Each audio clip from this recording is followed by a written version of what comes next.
Dana White's Contender Series Week 10 caps off a phenomenal season, and this one ended in emphatic fashion. What a great season of fights, some great prospects to look forward to. Let's get into the final week of Dana White Contender Series right stinking now. That's right, we're starting things off with a finish, of course. Wes Schultz came into this one looking a little bit suspicious, right? Last year, he came in, he was a prospect, fought the guy Mansour Abdul Malik, a guy that we've never seen the likes of, a physical freak, a very green MMA fighter, just put a stop to Wes Schultz, put him in a stop right there in his tracks. It was overdone last year. He's back and got a Suloev stretch. That's right, Dana White's reaction here defines the entire night perfectly. Wes Schultz getting a crazy submission. Here's a look at the Suloev stretch here for you. The first fight of the night led to many more finishes throughout the evening.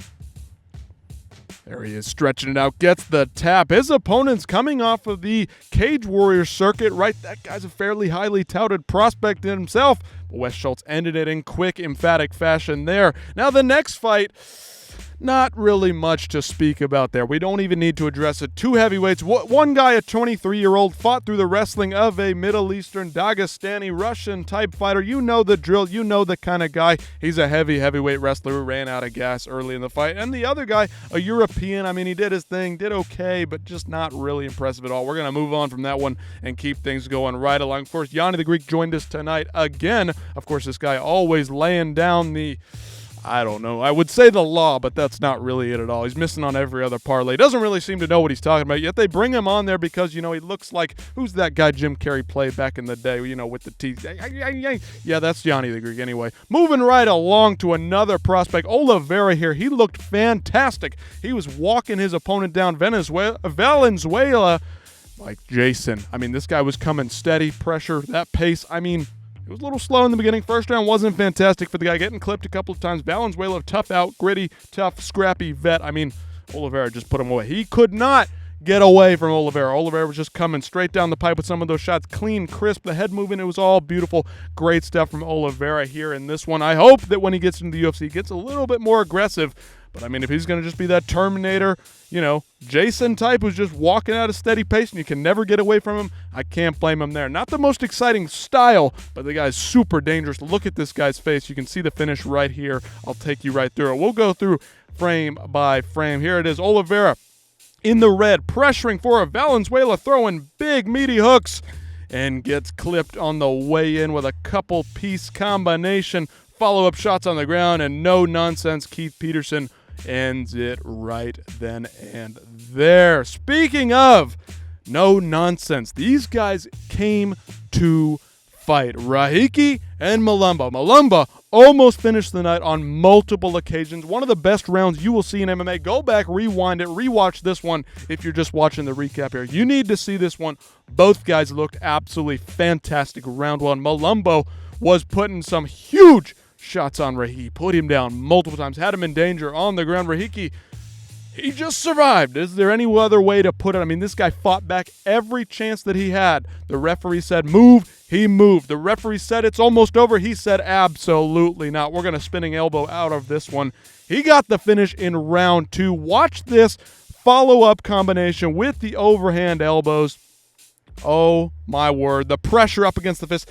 This is some Yuri-type shit right here. Yuri Prochazka would be proud of Rahiki here. The Moroccan gets it done. Watch these huge elbows back. Follows up, uppercut, flatlines him out cold. I mean, that looked almost identical to Khalil Roundtree, Yuri Prochazka just a couple of weeks ago. I mean, my goodness. I mean, what a performance by Rahiki. This guy's just built different. The chin doesn't hold up to the big shots, but he knows how to fucking recover. My word. Rahiki, very, very exciting fighter. This guy does not know how to have a bad fight. I can't have enough things to say about this one. I mean, I'm at a loss for words. In another way, I'm at a loss for words. In the opposite way, I can't say enough about the fight. I mean, we could talk about this one for hours, but I'm speechless. Let's just leave it there. Can we say enough? No, we can't. We got to keep moving. The adrenaline was pumping throughout this one. The last three fights had your blood flowing all the way through.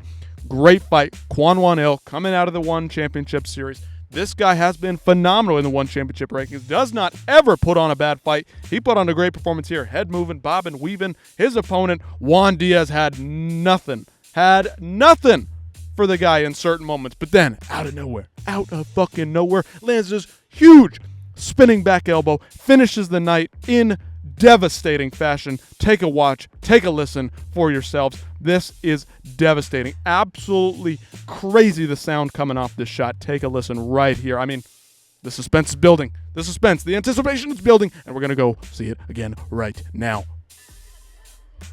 Oh! Just crushes him with it. Catches him coming right in there. I mean, this was a back and forth battle. Juan was having trouble finding range. Quan was getting clipped with the left hooks here and there. Woo-wee. He just found his moment. He had Quan weaving on the inside and just timed it perfectly. Said he was practicing this one in the locker room, and it showed. My word. The sound on that shot was like a baseball bat hitting a ball coming in 190 miles an hour off the bat. Insanity. And then in the final fight, a little bit lackluster in terms of the finish compared to the last two fights, but I will say he ended the night in emphatic fashion. Showed that, you know what, if you're coming to wrestle, if you're coming to cage hug, we're going to have none of that. Ended it with elbows, knees, everything he could throw but the kitchen sink at Freddie Vidal. Freddie Vidal, of course, came in week number 5, 6, and then he had his second chance here tonight. You know what? His opponent said, absolutely not. Puts him away with the knees, drops him, and then just follows up with the ground and pound. Freddie Vidal, bit disappointing there tonight, but Rodriguez Jr., Juan Manuel Diaz put on a hell of a fight. Diaz finished it off quick and emphatically. Rahiki Malumba, I mean, what a round. Round number 1, one of the best rounds of the year. Go back and rewatch that one. Shout out to both guys. These top 4 guys right here, Juan Diaz, Rahiki Malumba, they all put on fantastic performances in and of themselves. Shout out to those guys for putting on some barn burner fights. I mean, fantastic shit out of those 4 men. But the winners, they came out on top in emphatic fashion. Then, of course, Oliveira, steady pressure all the way through. The heavyweights, forget about them. And then, of course, Wes Schultz gets the crazy submission solo web stretch on the Contender Series for the first time in history. Let me know what you guys thought about this card. What are we looking forward to from these prospects? Wes Schultz, I'm a little bit suspicious on. Of course, Abdul Malik beat him last year. Can he get in the UFC, make a name for himself? I'm not so sure about Rahiki and Diaz and Oliveira. These are sick fighters. And then, of course, in the light heavyweight main event here tonight, Rodriguez Jr. got it done in emphatic fashion, ending the night with a finish. This tells the story of the entire season. If you're going to get finished in front of Dana White and the matchmakers, they're probably going to sign you. Does that mean you're going to be a great fighter one day? Who knows? We'll just have to wait and see. That's what this is all leading towards. UFC fights, UFC prospects. It's in the books. Dana White Contender Series Week 10, Season 9. It's all said and done. That's it for this season. We will see you back next July, next August. Maybe they'll do 2 seasons next year with the new Paramount deal. That's what I'm looking forward to. Again, let me know. Tell me your favorite prospects from this week and from the entire season as a whole. I'd like to hear it in the comments section down below, and I'll see you next freaking time.